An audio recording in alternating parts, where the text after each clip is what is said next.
예, 오늘 역사서 10번째 시간이고요.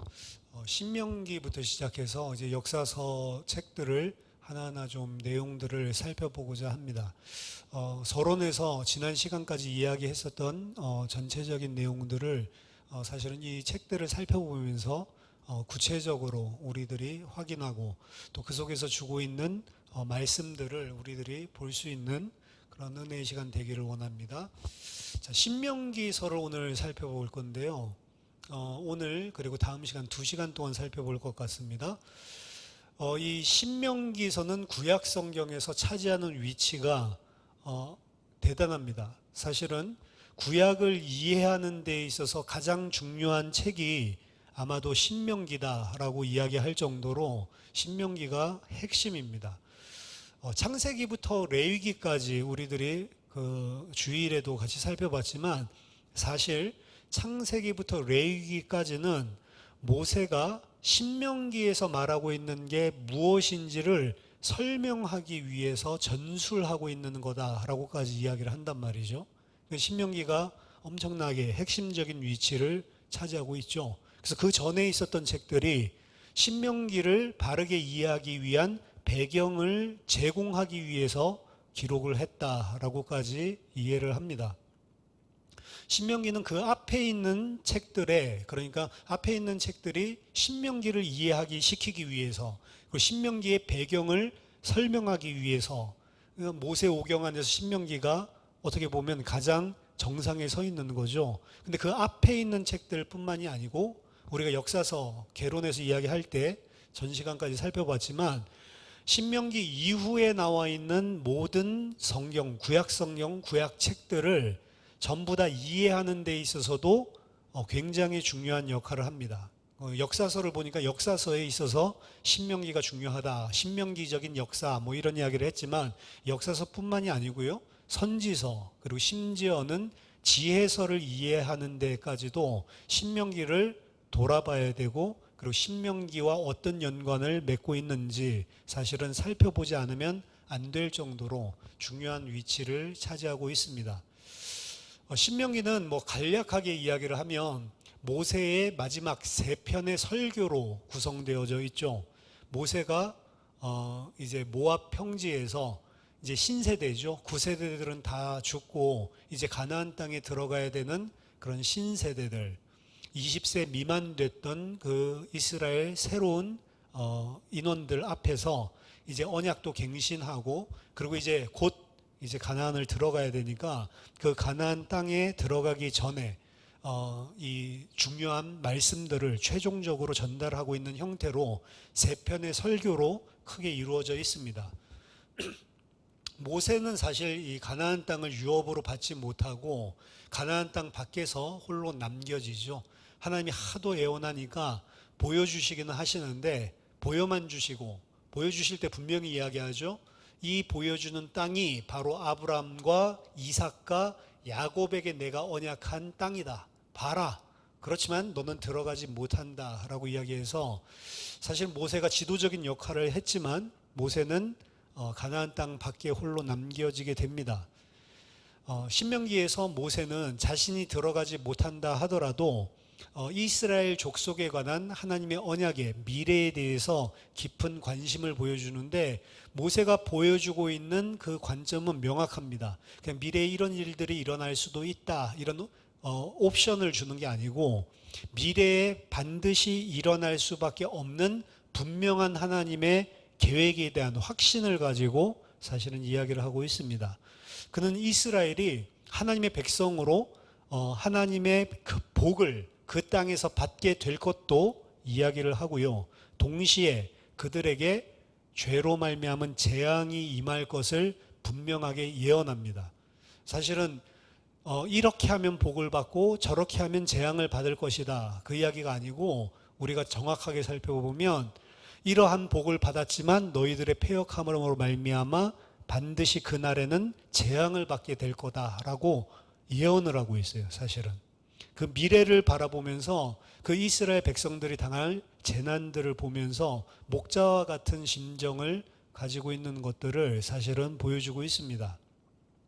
그리고 마지막 장에 나오는 이 모세 자신의 어떻게 보면 이력을 다시 이야기하는데 마지막 이 유언 그리고 증언 그리고 이 모세에 대한 기술은 모세에 대한 미덕을 찬송하는 것이 아니고 그 백성들에게 자기 자신이 누구며 그리고 어디에서 왔고 그리고 어떻게 그들이 자기가 죽은 이후에도 지속해서 이 하나님의 언약을 걸어나갈 수 있는지 이 부분에 대해서 기억시키고 상기시키는 그 내용으로 구성되어 있습니다.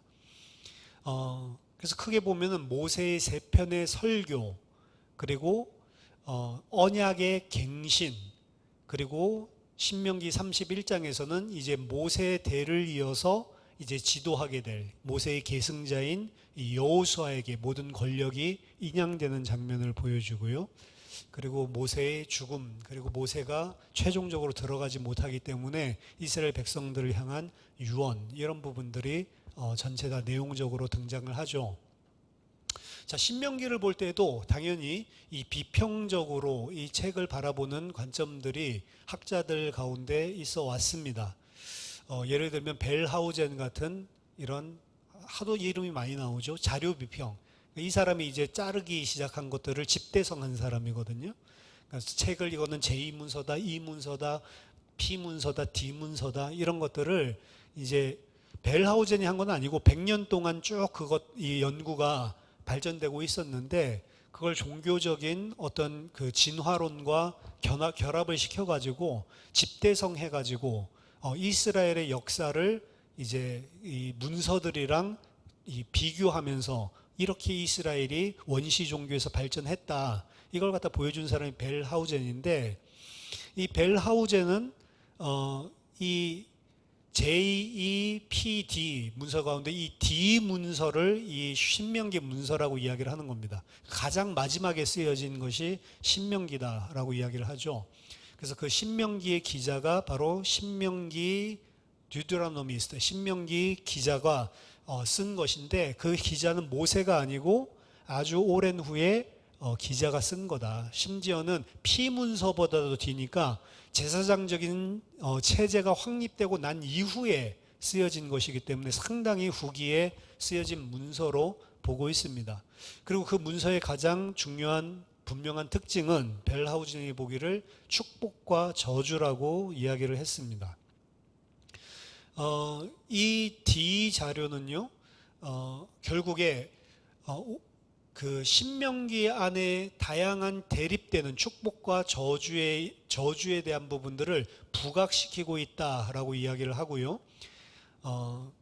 P 자료라고 하는 것은 말하자면 포로기 때 있었던 자료고요. 제사장적인 관점을 강조하고 있는, 그리고 더 이상 왕이 존재하고 있지 않는 상태죠. 제사장이 왕의 위치를 차지하고 있는 그 시절에 쓰여진 것이다. 이렇게 해서 디문서를 사실은 우리 고전적으로 전통적으로 봤을 때 모세 오경 이렇게 이야기하는 걸로 전혀 보지를 않습니다.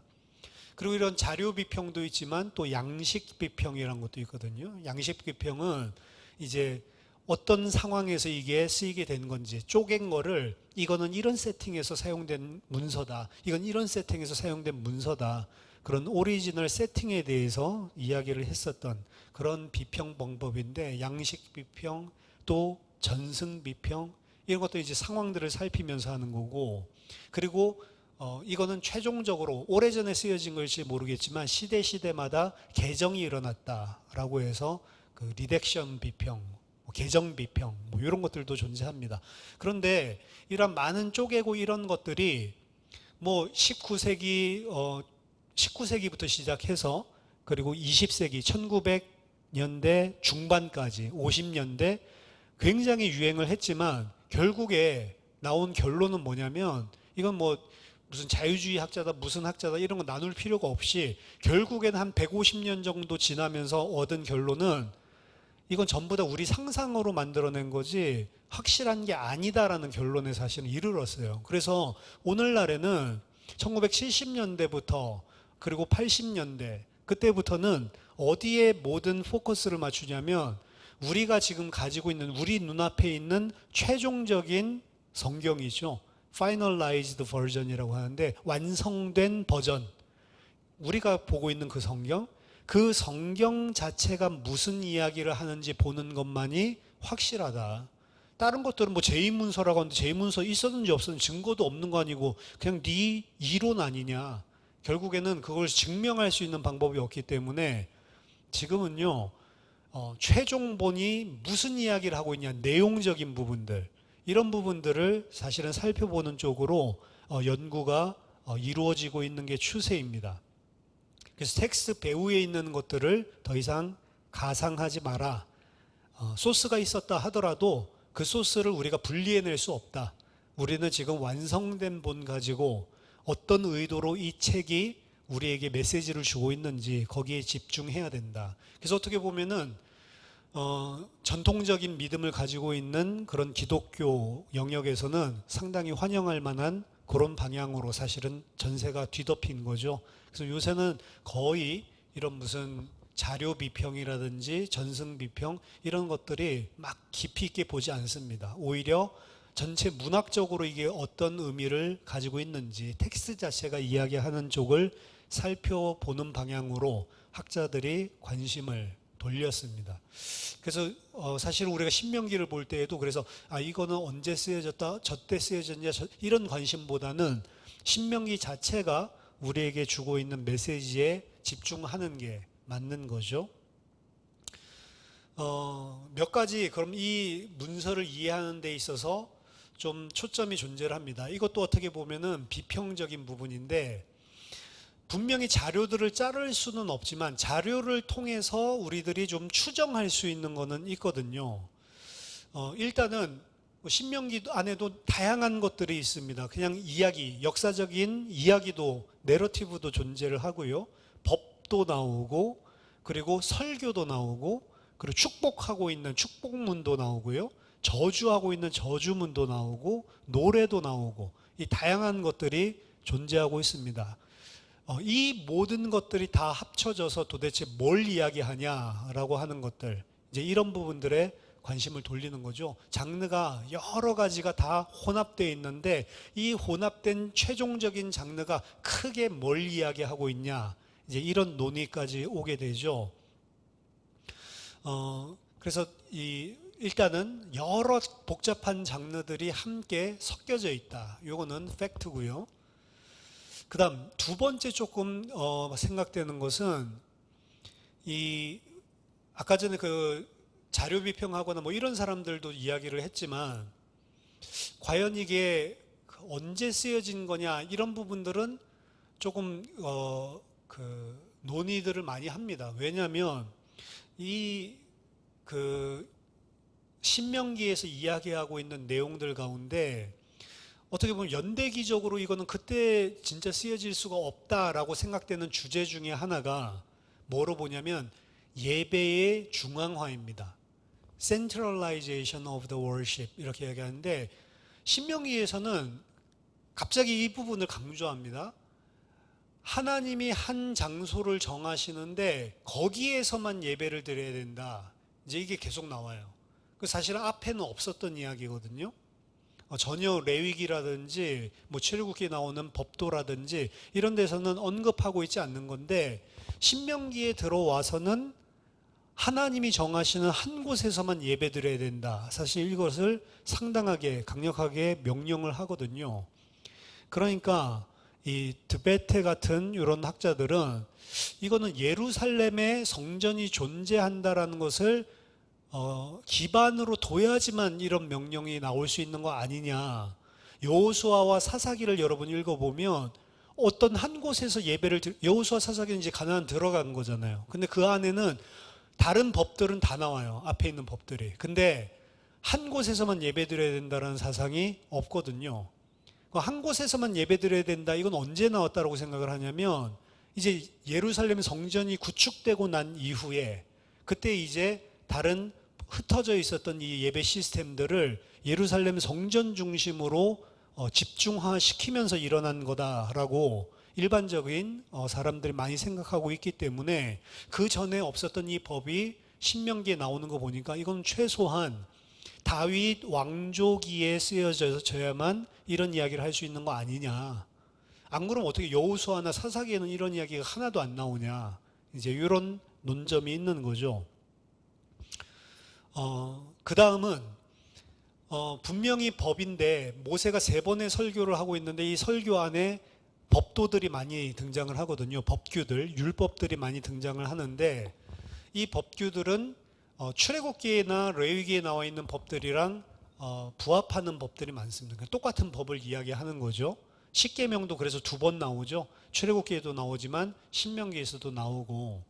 근데 이 법들이 똑같은 법을 이야기하고 있는데 예를 들어서 출애굽기에서 이야기하고 있는 법이랑 신명기에서 이야기하고 있는 법이 다르단 말이에요.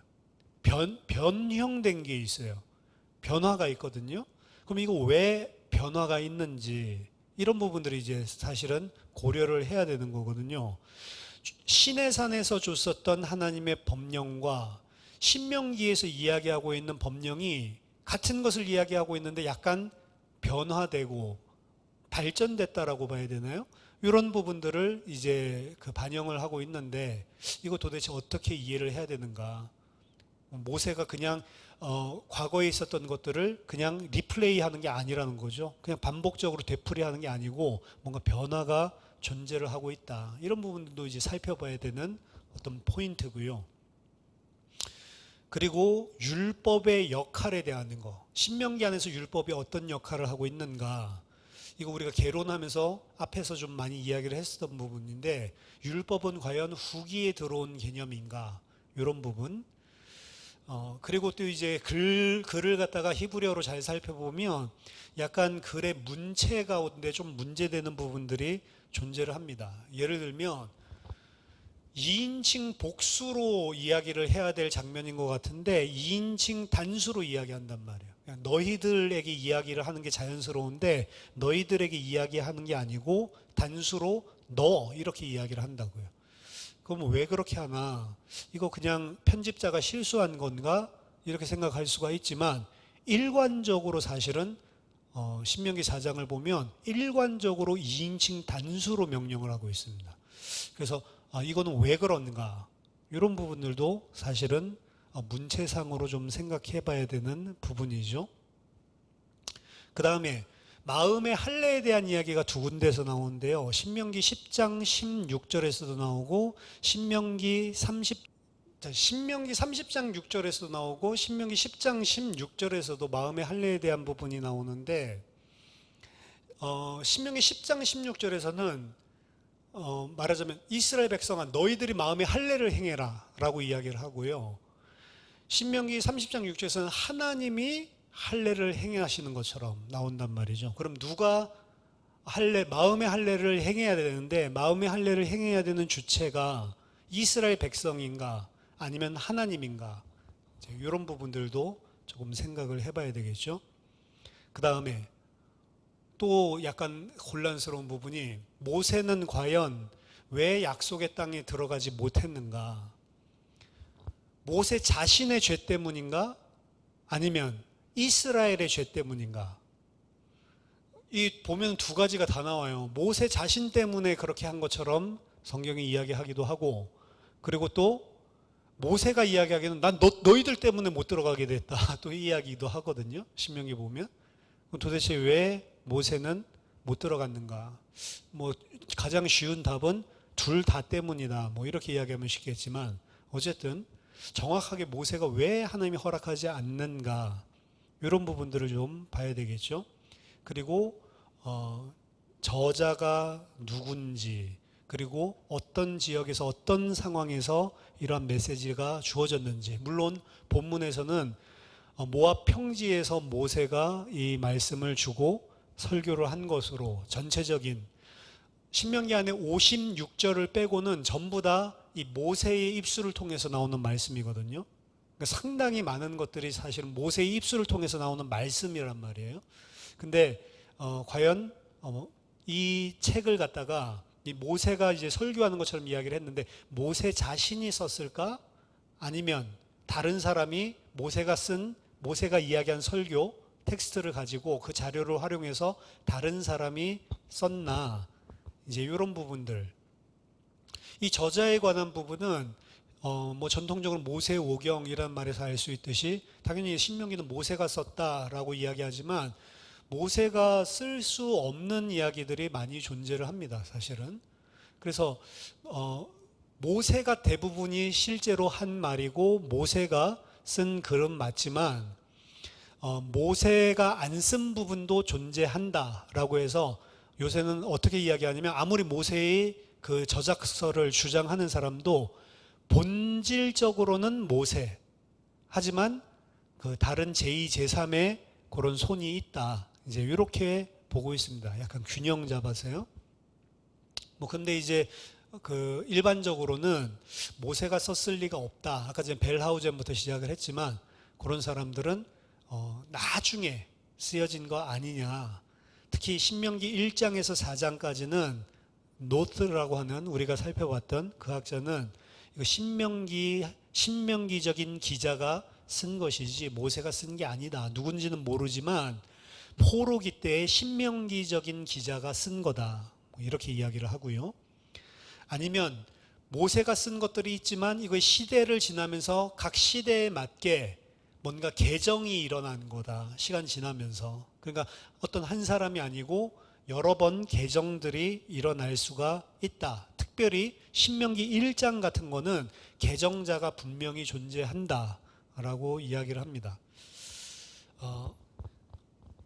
또 다른 의견에 의하면 뭐 나중에 제사장이 썼다라든지 아니면 나중에 그 우상 때문에 멸망받았었던 북이스라엘의 선지자가 썼다라든지 뭐 이러한 의견들이 존재하고 있습니다. 근데 뭐 가장 건강하게 우리들이 볼 수 있는 것은 여기 있는 말씀의 대부분은 실제 모세가 했었던 말씀이고 뭐 그것을 받아 적은 뭐 서기관 여호수아가 했든지 누가 있더라도 모세가 했던 것이고 그리고 모세가 했었던 그 내용을 바탕으로 뭔가 너레이터가 지금 존재를 한다. 왜냐하면 해설자가 존재를 하거든요. 이렇게 보는 게 어떻게 보면 가장 보수적이지 않을까라고 생각을 합니다. 그럼 이 텍스트는 언제 왜 발생했는가? 저자랑 붙어 있는 이야기지만요. 뭐 가장 우리들이 보기 쉬운 거는 그 모압 평지에서 호렙에서 맺었던 언약을 이제 새로운 세대와 함께 그 언약을 갱신하기 위해서 언약을 새롭게 하기 위해서 기록한 것이다. 이게 이제 신명기 자체가 보여주고 있는 왜 이 말씀이 신명기서가 존재하는가에 대한 이유죠. 혹은 어떤 사람은 여호수아로의 이제 새로운 개편이 되는 것들에 방점이 있다라고 봐서 이제 모세의 시대가 지나고 여호수아 중심으로 이제 그 언약이 이끌어지는 리더십의 변화, 이 시기가 중요한 시기였기 때문에 이 시기의 사람들에게 중요한 메시지를 모세와도 연결을 시키면서 지속해 나가야 될 그런 방향을 제시하기 위해서 쓰여진 것이 아니냐. 그래서 이 변혁기에 중요한 시대를 맞이해서 쓰여진 거다. 뭐 이제 이렇게 보기도 하고요. 어떤 사람은 아까 전에 이게 왕정 시대가 아니면은 불가능한 이런 그 성전의 중앙화 이런 것들 있죠. 이런 것들 때문에 다윗 왕 때에 쓰여진 게 아니냐. 혹은 히스기야 때에 혹은 요시야 때에 이때 이제 뭐 언약을 그 말씀을 갱신하고 그리고 새로운 책을 발견하고 이런 일들이 있었기 때문에 이때의 모든 것들이 집대성된 거 아니냐. 특히 요시야 개혁 때에 사실은 집대성해서 쓰여진 게 아니냐. 가장 일반적인 견해는요. 포로기 때 쓰여진 거다. 이겁니다. 우리가 좀 그 예상하기 힘들지만 포로기 때 뭐 모세가 쓴 뭐 그 자료를 사용했든지 어차피 우리는 모세가 이센셜 본질적인 저자라고 생각을 한다면 그런데도 불구하고 신명기를 이 최종적으로 이 완성한 거는 포로기 때의 상황 때문에 쓰여진 것이 아니냐. 왜냐하면 포로에서 돌아올 것들이 강력하게 예언되어 있을 뿐만 아니라 왜 포로로 너희들이 지금 갔는지에 대한 설명이 명쾌하게 신명기에서 이야기를 하고 있기 때문에 그래서 포로기 이때 있었던 것이 아니냐라고 이야기를 합니다. 좌우지간 이 메시지가 어떻게 본다면 모압 평야에 있는 이스라엘 신세대들에게도 필요한 메시지라는 이야기고, 다윗 왕 시대 때, 왕조 시대 때에도 필요하고 적용되는 메시지라는 이야기고, 그리고 포로로 끌려갔을 때에도 그들에게 굉장히 필요한 메시지가 다 들어있다는 이야기입니다. 말하자면. 그래서 이 모세의 메시지를 어떻게 보면은 나중 시대에서 좀 중점적으로 봐야 될 부분들을 좀 개정하고 편집하는 작업이 있었을 수도 있겠다라고 생각이 드는 정도입니다. 명확한 것은 알 수가 없죠. 자, 전체적인 장르는 뭐냐? 아까 전에 이야기했지만 여러 가지 장르들이 짬뽕되어 있지만 설교라고 보는 게 이제 큰 맥락에서 보면 좀 유리합니다. 왜냐하면 아까 전 56절 빼고는 전부 모세입을 통해서 나온 설교 형식으로 되어 있기 때문에. 근데 설교가 그냥 설교가 아니고 이 기존에 있었던 하나님의 말씀에 대한 해석적인 설교다. 그래서 말씀을 어떻게 해석하고 이해했냐라고 하는 것을 신명기를 보면 이해할 수가 있다는 거죠. 그런 부분들이 어떻게 보면은 아까 전에 똑같은 법이지만 약간 변화가 일어나는 그 부분에 비추어서 우리들이 볼 수도 있습니다. 그래서 이스라엘의 그 전설적인 인물의 입을 통해서 어떻게 보면은 포로기 상황에 있는 백성들에게 말하기 위해서 나중 사람이 쓴 거다. 이게 이제 전통적인 자유주의 학자들이 이야기를 하는 건데, 어쨌든 간에 앞에서 나왔었던 이야기들, 창세기, 출애굽기, 레위기, 특히 이 앞에서 나왔었던 이야기들을 해석학적인 관점에서 설교로 지금 하고 있다. 그 내용은 내용상으로는 그렇습니다. 그게 어떤 시대에 한 거냐 그거를 떠나서. 그다음 두 번째는 이 큰 구조를 보면 이게 고대 근동 지방에 있었던 조약 문서랑 전체적으로 똑같은 형태를 가지고 있구나. 이 부분입니다. 원래는 처음에는 아시리아의 조약 문서랑 비교를 했었는데, 아시리아면은 뭐 기원전 8세기 뭐 이때니까 상당히 뒤죠. 그러니까 이건 상당히 후기에 쓰여졌다 이렇게 이야기를 했는데, 나중에 보니까 기원전 18세기 뭐 이럴 때 히타이트 조약문이 나왔는데, 히타이트 조약문을 보면 이 히타이트 조약문이랑도 유사해요. 오히려 히타이트 조약문이랑도 유사하죠. 이 조약문 형태를 띠고 있다라고 이야기를 하지만 그것 자체로는 그 BC 1000세기인지 아니면 BC 2000세기인지 정확하게 그 결정지을 수는 없습니다. 클라인에 의하면 이거는 히타이트의 그 조약 문서의 형식을 띠고 있다. 그래서 서문이 등장을 하고, 그리고 역사적인 서원이 등장을 하고, 그러기 때문에 거기에 따른 조약, 무슨 조약을 이야기하는 거냐면 큰 나라와 작은 나라 사이에, 우리로 치면 하나님과 하나님 백성 사이에 언약을, 조약을 맺는데 서문이 있고, 그리고 역사적인 배경을 전제로 해서 그렇기 때문에 너희는 이런 것들을 지켜야 된다. 이제 명령 조문들이 나오는 거죠. 그 조문들이 등장을 하고, 그리고 이제 이 모든 것들로 이제 축복과 저주가 갈리는, 그리고 증인들을 부르고 이런 장면들이 등장을 하고, 그리고 이제 마지막 부분에서는 이 언약을 이제 양쪽이 다 간직하는 거죠. 보관하는 거죠. 클라인은 이 조약 문서의 형식이 이 신명기 전체적인 구조와 유사함을 발견하고 엄청나게 충격을 받습니다. 그래서 이 신명기는 단순한 것이 아니고 하나님과 하나님의 백성 사이의 언약 문서구나 라고 깨닫게 되는 거죠. 물론 이 부분들에 약간 문제들이 없는 것은 아니지만 그래도 상당히 중요한 논점을 가지고 있다라고, 약간의 클라인이 주장한 것들 고지고대로 하지 않고 약간만 수정을 한다면 상당히 전체적인 구조를 하나님과 하나님 백성 사이의 조약 문서구나, 이렇게 충분히 볼 수 있는 굉장히 메리트가 있는 그런 견해입니다. 그리고 폴 진이라고 하는 사람은 좀 더 그 문서 자체에, 우리 그 신명기 책 자체에 이제 문학적인 부분들, 언어적인 부분들에서 접근을 했는데요.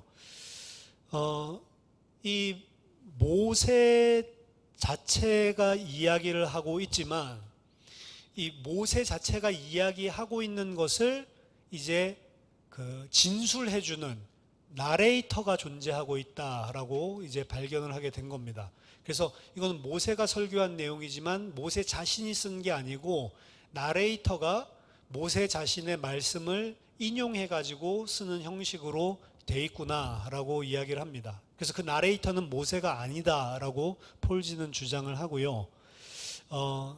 나중에 이제 나레이터의 목소리를 모세와 여호와를 대적하는, 그러니까 모세가 이야기하는 거랑 여호와가 이야기하는 이 말씀이 있는데, 이 나레이터의 입장은 뭐냐면 그걸 갖다 받아들이는 입장이 아니고 폴진이 봤을 때는 좀 반대되는 목소리가 내는 게 이 나레이터다, 이렇게 주장을 합니다. 물론 나레이터가 존재하는 것은 충분히 인정을 할 수 있지만 굳이 나레이터가 여호와나 모세를 반대하고 있냐, 뭐 그렇게 볼 이유는 굳이 없습니다. 근데 나레이터가 분명히 존재를 해요. 증거가 뭐냐면 1장 1절을 보면요, 이는 모세가 요단 저편 숲 맞은편의 아라바 광야 곧 바란과 도벨과 라반과 하세롯과 디사합 사이에서 이스라엘 무리에게 선포한 말씀이니라. 자, 1장 1절에서 뭐라고 이야기하면, 어디 단어에 주목을 해야 되면 요단 저편이라고 이야기한 겁니다. 모세가 요단 저편에 있을 때 이야기한 거다. 우리나라 말로 하면 요단 건너편에 있을 때 이야기한 거다. 근데 요단 건너편이라고 하면 모세가 있었던 곳은 가나안 땅으로 들어온 적이 없잖아요. 가나안 땅 밖에서 죽었잖아요. 그럼 지금 이 1장 1절을 이야기하고 있는 사람은 요단 안쪽에 들어와 있는 거죠. 가나안 땅 안에 들어와 있는 거죠. 그러니까 모세가 요단 건너편에 있을 때 한 이야기다, 이렇게 이야기하잖아요. 그럼 지금 이 저자는 어디에 들어가 있어요? 가나안 땅에 들어와 있는 상태라고요. 1장 1절은 모세가 절대로 쓸 수 없는 이야기입니다.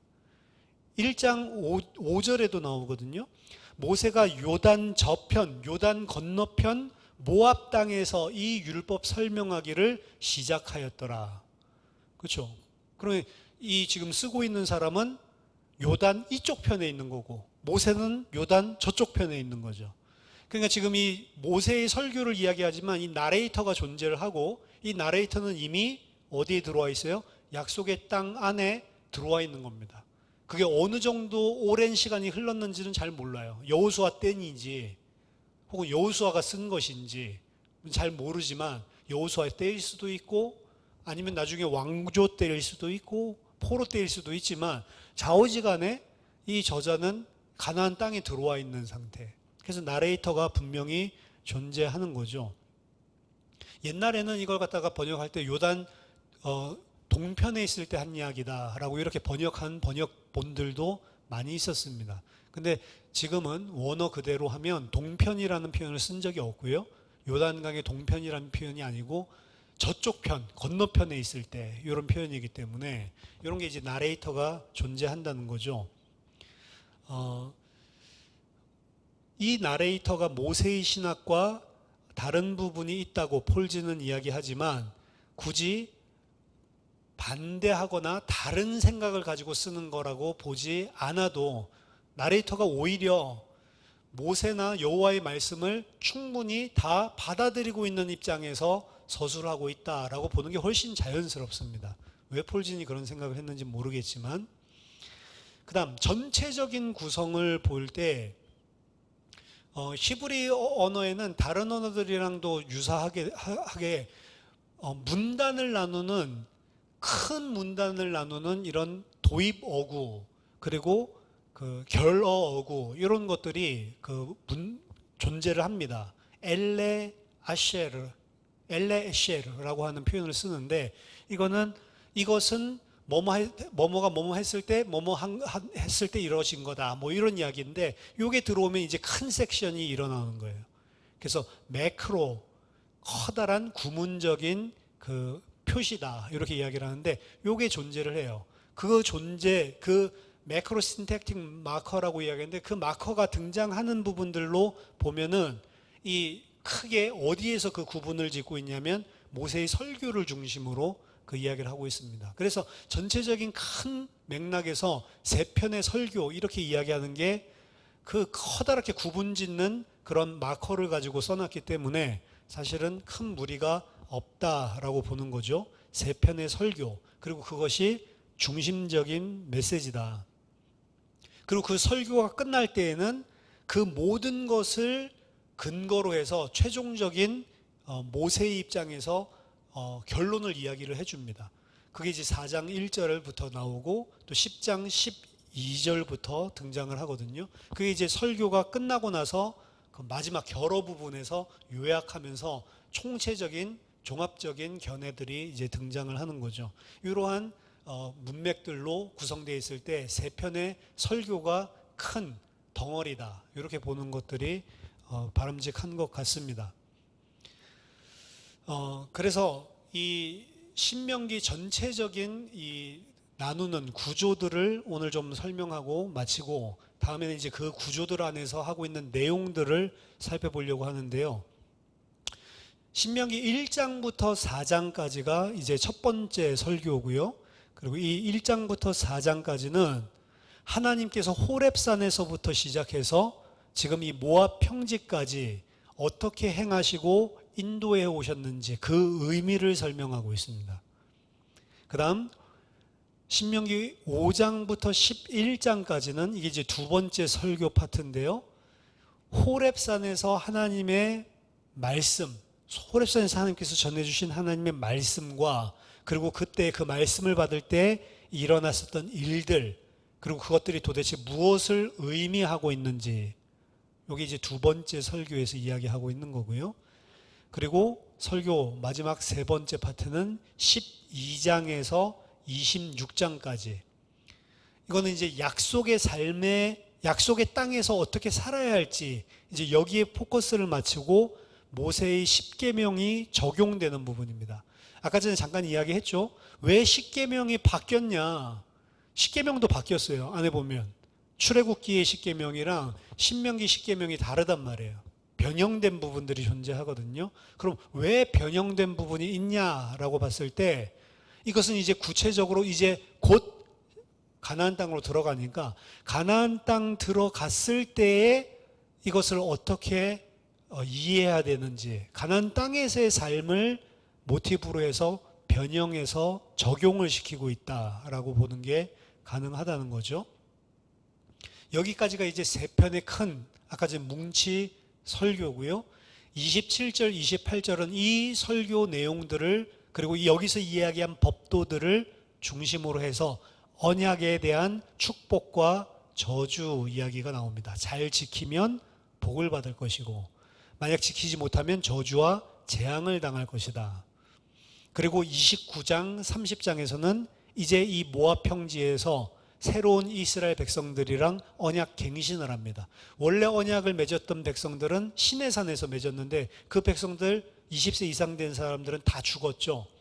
이제 새롭게 성인이 된 20세 이상 된 사람들, 새로운 사람들이랑 하나님이 언약을 갱신하면서 새롭게 맺으시는 그런 장면이 29장 30장에 나오고요. 31장에서는 이제 모세의 지휘권이, 지도자권이 이제 여호수아에게 이전되는 장면, 그리고 32장에서는 모세의 노래가 등장합니다. 그래서 언약의 증언을 하고 있고요. 그리고 마지막 33장, 34장에서는 모세의 마지막 축복과 그리고 죽음이 등장하면서 신명기서는 마치게 됩니다. 일단은 이 메시지가 상당히 가나안 땅에서의 삶에 있어서 중요했었던 것들은 맞는 것 같아요. 이게 최종적인 편집이 언제 됐는지랑 상관없이. 그렇기 때문에 이 땅, 이 요단강 이편으로 건너온 그 나레이터가 이걸 갖다가 편집해가지고 사람들에게 상기시키고 읽을 수 있는 형태로 이거를 완성시켰다라고 볼 수가 있는 거죠. 혹은 포로기 때 쓰여졌다 하더라도 지금 이 모세가 있었던 이 메시지가 지금 우리에게 있어서 이렇게 중요한 거구나, 이런 부분들을 상기시키기 위해서 썼을 수도 있다는 거죠. 앞에서 이야기했었던 모세의 법들, 그리고 앞에서 맺었던 하나님의 언약, 백성들, 이런 부분들이 어떻게 보면은 갱신할 필요성이 있는 시대적인 상황입니다. 왜? 새로운 백성들이 태어났기 때문에, 혹은 재앙을 받아서 포로로 끌려갔기 때문에 새롭게 하나님이 너희들과 언약을 갱신한다. 그래서 신명기 안에 이런 말들이 있어요. 이거는 옛날에 시내산에 있었던 너희 조상들과 맺은 언약이 아니고 지금 너희들과 맺는 언약이다. 이런 말이 나와요.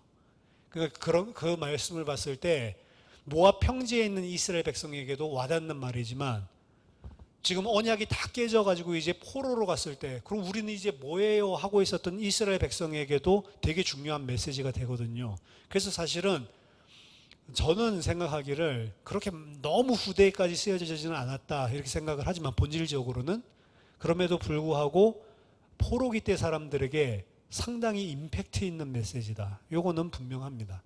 그리고 그때에도 아마 개정이 좀 일어났을 수가 있다. 원래 있던 것들 약간 자기네들의 상황에 맞게끔 개정을 했을 수는 있다라고 생각을 합니다. 이게 이 신명기서 전체에 대한 구조와 그리고 내용들, 그리고 누가 썼는지, 그리고 왜 이런 것들이 있는지, 이런 부분들에 대한 이슈들이랑 그리고 전체 구조에 대해서 살펴봤습니다. 다음 시간에는 핵심은 모세의 세 편의 설교가 되겠죠. 그리고 그 세 편의 설교를 중심으로 언약을 이제 새롭게 갱신해서 맺고, 새롭게 맺은 사람들과 그 언약의 저주와 복에 대해서 설명을 해주고, 그리고 모세가 축복해주고, 이제 모세가 아닌 여호수아를 통해서 이제 그 땅을 들어가게 되고, 모세는 들어가지 못하는 걸로 끝을 맺는, 핵심은 그러니까 제일 앞에 있는 세 편의 설교가 되지 않을까라고 생각을 합니다. 그 내용들에 대해서는 다음 주에 우리들이 좀 살펴보도록 하겠습니다. 이 신명기 자체를 세부적으로 뭐 우리가 지금 다 살펴보지는 않지만, 신명기에서 이야기하고 있는 게 이런 이야기구나라고 하는 것들을 살펴보는 게 역사서를 이해하는데 이제 베이스가 되기 때문에 신명기부터 지금 우리들이 살펴보고 있습니다. 자, 한번 기도하겠습니다. 살아계신 하나님 아버지, 은혜를 감사드립니다. 신명기서가 모압 평지에 있었던 이스라엘의 신세대들 뿐만 아니라 다윗 왕조 시대, 가나안 땅을 점령하고 들어왔던 여호수아 사사 시대와 왕조 시대, 또한 포로로 끌려갔을 때 포로 시대, 포로 후 시대, 이 모든 사람들에게 필요한 메시지일 뿐만 아니라 오늘날 우리에게 또한 필요한 말씀인 줄 믿습니다. 신명기서를 통해서, 또한 신명기를 기반으로 한 역사서를 통해서 하나님 그들에게 하셨던 말씀이 아니라 우리들에게 하시고자 하시는 말씀이 무엇인지를 잘 이해할 수 있도록, 하나님 역사서를 바르게 읽을 수 있도록 이 시간을 인도해 주시옵소서. 예수 그리스도 이름으로 기도하옵나이다. 아멘.